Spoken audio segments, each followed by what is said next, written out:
በመጨረሻው ዘመን ላይ ሰዎች ለሐላልም ይሁን ለሐራም እንደማይጠነቀቁና ግድ እንደሌላቸው የሚያሳይ ሐዲስ ከመልእክተኛችን አለይሂ ሰላቱ ወሰላም ተዘግቧል። ወደፊት የሚመጣ ዘመን አለ። ሰዎች የሚያገኙትን ገንዘብ ከሐላልም ይሁን ከሐራም ያገኙት ደንታ የማይኖራቸው የሚሆንበት ጊዜ ይመጣል።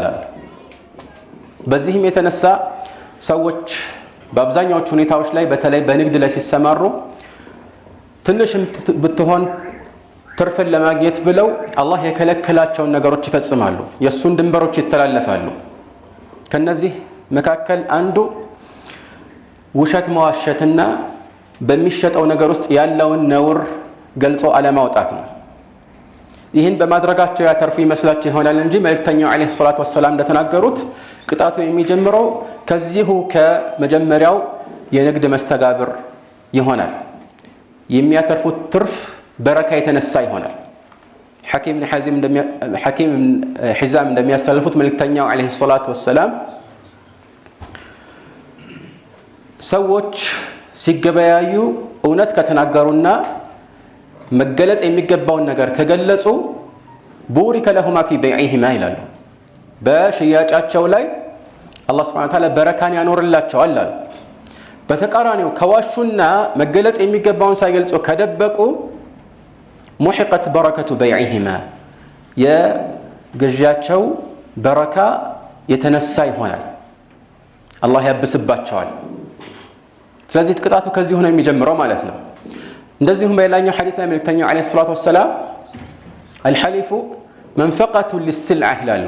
አንዳንዶች ላይ ሙነፊቀቱ ሊስልዓ ተብሎ ضبط ተደርጓል።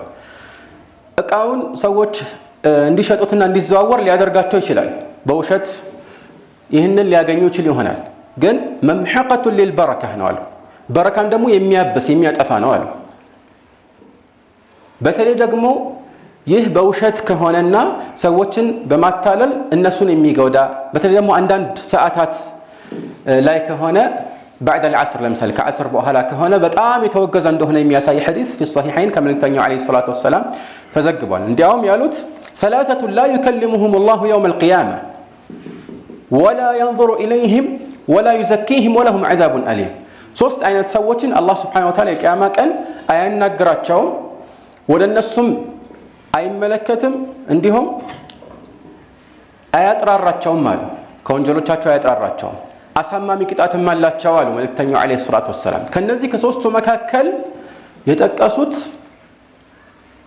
አንድ ሰው ከዓስር በኋላ ከሌላ ሰው ጋራ የሆነ እቃን እየሸጠለት ወይም እየተሻሻጡ እኔ ይህንን የገዛሁት በእንዲህ ያህል ነው ብሎ ያልገዛበትን ዋጋ በውሸት እየማለ ከነገረው ማለት ነው። ይሄ እንዲህ አይነት ቅጣት ከሚጠበቃቸው ሰዎች መካከል ነው። ይሄ እንግዲህ ያለ ምንም ጥርጥር ይህ ተግባር ከታላላቅ ወንጀሎች እንደሚመደብ የሚያሳይ ነው።